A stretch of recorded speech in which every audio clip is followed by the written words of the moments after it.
Oke, selamat siang. Hari ini pukul 12:20 waktu Indonesia Barat, tanggal 25 bulan Mei 2025. Kami dari kelompok satu ingin mempresentasikan judul makalah Eco-Efficient Storage Architecture atau rak multifungsi serbaguna. Pada bab satu ini eh, akan saya berikan kepada teman saya untuk dipresentasikan. Silahkan. Baik, untuk bab satu ada beberapa subbab antara lain pendahuluan, pernyataan masalah, tujuan, ruang lingkup proyek, dan juga kuesioner dan analisis. Kali ini saya akan membahas poin 1.5. Nah, di kuesioner ini rata-rata berumur 17 sampai 25 tahun sebanyak 63,6%. Kemudian jenis kelamin sebagian besar perempuan sebanyak 63,6%. Lalu orang-orang mengetahui produk ini sebanyak 90,9%. Dan juga mengetahui produk ekoefisien kebanyakan dari sosial media sebanyak 54,5%. Setelah itu, orang-orang peduli terhadap produk ramah lingkungan sangat peduli sebanyak 81,8%. Dan juga menurut mereka produk kualitas yang menggunakan bahan daur ulang itu setara dengan produk biasanya itu sudah cukup baik sebanyak 54,5%. Nah, ada hal yang perlu kita tingkatkan, antara lain adalah kualitas produk dan bahan dan juga harga. Setelah itu ada yang menjadi perhatian bagi para responden, antara lain penggunaan bahan daur ulang yang ramah lingkungan dan juga pilihan desain yang banyak. Baik, bab selanjutnya akan dilanjutkan oleh rekan saya. Bab 2 perencanaan desain. Di sini ada subbab 2.1 yaitu penerapan fungsi kualitas. Lalu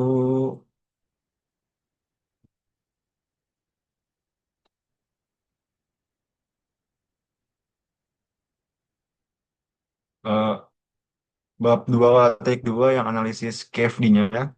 Ini tabelnya dan hasil analisisnya yaitu yang di bawah ini. Ramah lingkungan, desain menarik, multifungsi ergonomis, dan kualitas tinggi. Dan rencana tindakan yang akan dilakukan yaitu menggunakan material daur ulang dan finishing yang aman. Merancang desain yang fleksibel, kokoh, dan menarik, memastikan produk multifungsi, ergonomis, dan aman digunakan, dan memastikan sudut-sudut tidak ada yang tajam dan tidak ada bahan beracun.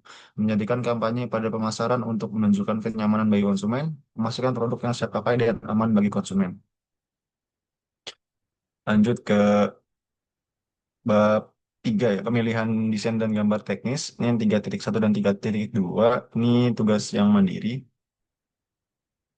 Ini bisa masuk ke titik 3.3. Itu pemilihan desain. Ada tiga desain yang A, B, dan C. Dan ini tabel buat tiap kriteria. Nah, sudah ada datanya. Oke, nah ini tabel penentuan skor akumulatif yang desain A itu total skornya 3,86. Dan yang desain B dengan total skor 4,36. Desain C dengan total skornya 3,8. Dan berdasarkan hasil perolehan skor akumulatif, dapat disimpulkan bahwa desain B merupakan alternatif yang paling optimal untuk diterapkan dalam produk ini karena menunjukkan nilai skor terbaik terhadap sebagian besar kriteria yang telah ditentukan. Untuk 3.4 yaitu gambar teknisnya ini tiga lanjut ke 3.5 dan tampilan isometrik, tampilan depan, tampilan samping, dan tampilan isometri. Dan ini 3,6 dimensinya. Oke, lanjut ke bab 4 yang akan dilanjutkan oleh teman saya. Terima kasih. Oke, terima kasih. Pada bab 4 ini, analisis teknik ekonomi, pada poin 4.1 struktur biaya, dapat kita lihat subtotal untuk struktur biayanya adalah 275.935.000, dengan total keseluruhan struktur biayanya adalah 341.935 juta, dan harga produk per tiap unitnya adalah 600.000. Pendapatan hasil penjualan adalah harga produk unit dikalikan dengan target unitnya. Harga produk unitnya sekitar 600.000 dikali 1.000 unit rak yang menghasilkan jumlah nilai sekitar 600 juta. Oke, pada poin 4.2 analisis pasar. Pada analisis pasar untuk produk eco-efficient storage arsitektur, terdapat beberapa poin. Yang pertama adalah identifikasi target pasar.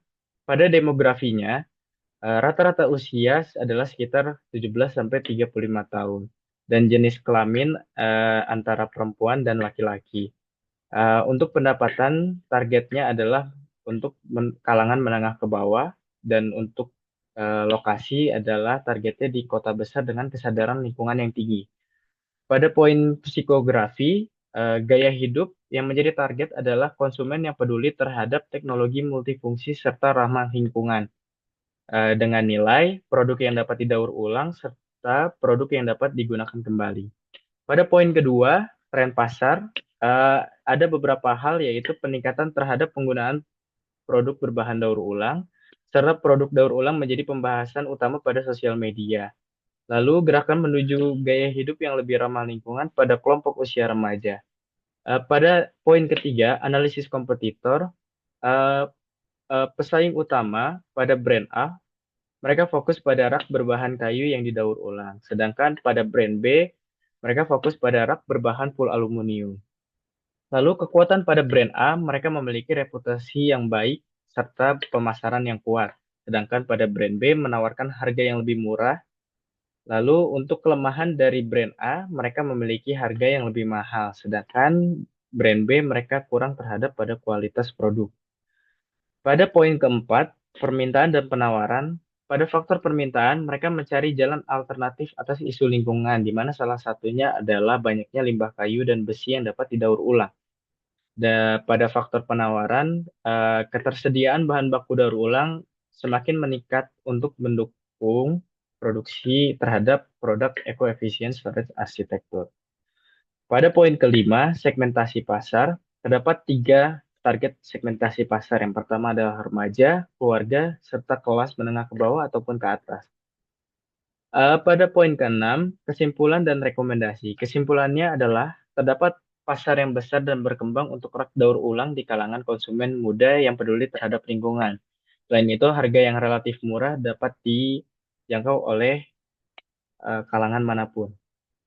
Pada rekomendasi terdapat 3 poin, yaitu adalah fokus pada desain yang menarik dan multifungsi, lalu memperkuat pemasaran digital untuk menjangkau target pasar secara lebih masif, lalu ketiga mengadakan kampanye kesadaran lingkungan untuk menarik lebih banyak pelanggan.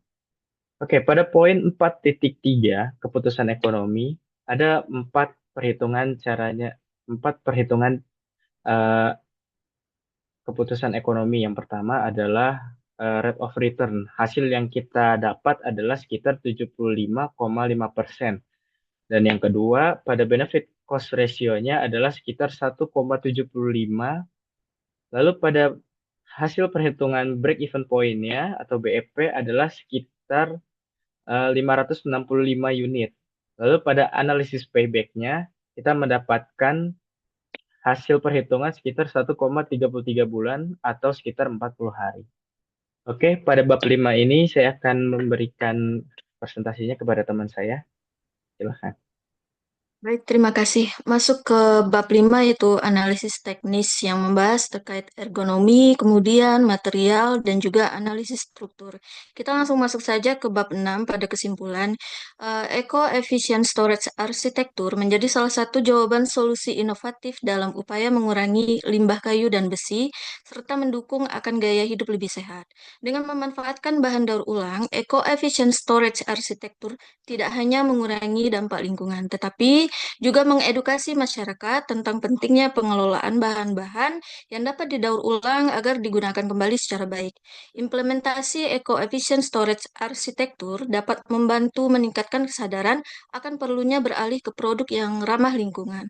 Keberhasilan inisiatif ini dipengaruhi adanya kolaborasi antar produsen, konsumen, dan pemerintah dalam menciptakan ekosistem yang mendukung keberlanjutan.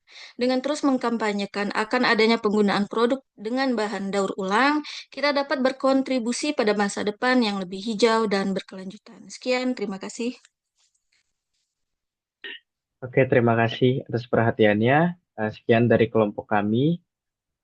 Semoga hasilnya menjadi yang terbaik. Amin.